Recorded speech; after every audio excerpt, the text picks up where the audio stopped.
ఈరోజు జ్యోతిరావు పూలే గారి జయంతి సందర్భంగా భారతీయ జనతా పార్టీ తరఫున యావత్ దేశం ఒక పండుగ వాతావరణంలో జరుపుకుంటూ ఉంది. ఏదైతే జ్యోతిరావు పూలే గారు, సావిత్రిబాయి పూలే గారు వారి ఆశయాలు ఏదైతే ఉన్నాయో అణగారిన వర్గాల వారిని కూడా వారికి రాజకీయ చైతన్యం అవ్వచ్చు, విద్య అందించాలనే ఉద్దేశంతో ఏదైతే కార్యక్రమాలు తలపెట్టారో అట్లానే మహిళలకు కూడా విద్యా అవకాశాలు కల్పించాలని, వారిని కూడా విద్యావంతులు చేసి రాజ్యాధికారంతో పాటు వాళ్ళ కాళ్ళ మీద వాళ్ళు నిలబడాలని పూలే గారు, సావిత్రిబాయి గారు కలలు కన్నారు. ఆ దిశగానే భారతీయ జనతా పార్టీ ఆధ్వర్యంలో నరేంద్ర మోడీ గారి ప్రభుత్వం పయనిస్తూ మహిళలకి 33% రిజర్వేషన్తో పాటు ప్రతి ఒక్క కార్యక్రమంలో కూడా మహిళలకి ప్రాధాన్యత ఇస్తూ అంత్యోదయ అనే పథకంతో చిట్ట చివరి పేదవారికి, చిట్ట చివరి బీసీకి కూడా సంక్షేమ ఫలాలు అందాలని ఆ దిశగానే ఈ 9.5 ఏళ్ల పాలన నడిచిందని, రానున్న రోజుల్లో బీసీలకి మరిన్ని పదవులతో పాటు వారికి సముచిత స్థానం కల్పిస్తూ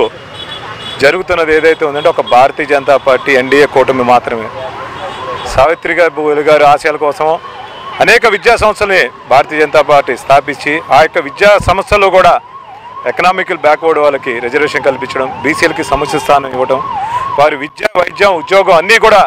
భారతీయ జనతా పార్టీ కల్పిస్తూ నిజమైన రాజకీయ పార్టీ నివాళులు అర్పిస్తుందంటే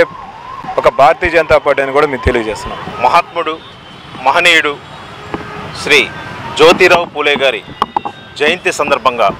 ఈరోజు మనమందరం కూడా దేశవ్యాప్తంగా వారికి ఘనంగా గౌరవించుకుంటున్నాము.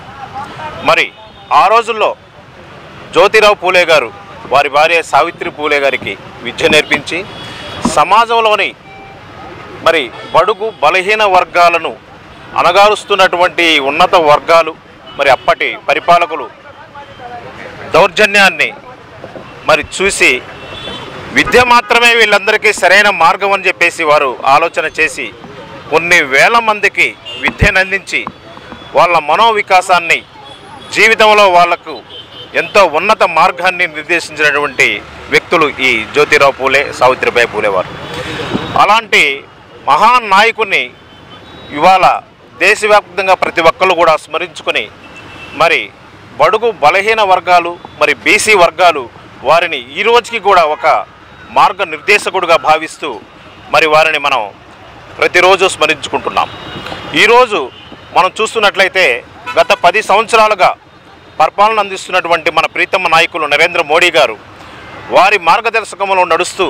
మరి బీసీ ప్రయోజనాలకై అనేక సంక్షేమ పథకాలను అందిస్తూ ప్రతి ఒక్క బీసీ ఈ పథకాలను ఉపయోగించుకుంటూ వాళ్ళ జీవన మార్గాన్ని ఉన్నత దిశగా మరి వెళ్ళే దిశగా చేస్తున్నటువంటి పరిస్థితిని మనందరం చూస్తున్నాం. ఇవాళ దేశవ్యాప్తంగా ఇవాళ భారతదేశంలోని జనాభాలో సగభాగం ఉన్నటువంటి బీసీలకు మరి ఎన్నో ప్రయోజనాలను కేంద్ర ప్రభుత్వం అందిస్తూ ఉన్నది. మరి జ్యోతిరావు పూలే గారి మార్గదర్శనంలో నడుస్తూ మోడీ గారు అలాంటి ఎంతోమంది మహానాయకులు, రాజకీయవేత్తలు మరి ఇవాళ మనం ప్రజా జీవితంలో జరుగుతున్నటువంటి మంచి పనులను మనమందరం చేస్తున్న విధానాన్ని చూస్తున్నాం. మరి అలాంటి జ్యోతిరావు పూలే గారి మార్గదర్శకంలో ఇవాళ మనం ఎన్నో సాధించుకుంటూ రానున్న రోజుల్లో బీసీలకు రాజ్యాధికారం చేకించుకుని మరి ఒక ప్రపంచంలో అత్యధిక జనాభా కలిగినటువంటి భారతదేశంలో మరి బీసీలకు ప్రథమ పీట వేస్తూ ప్రాధాన్యతనిస్తున్నటువంటి విషయాన్ని మనమందరం కూడా ముందుకు తీసుకువెళ్లాల్సినటువంటి అవసరం ఎంతైనా ఉంది.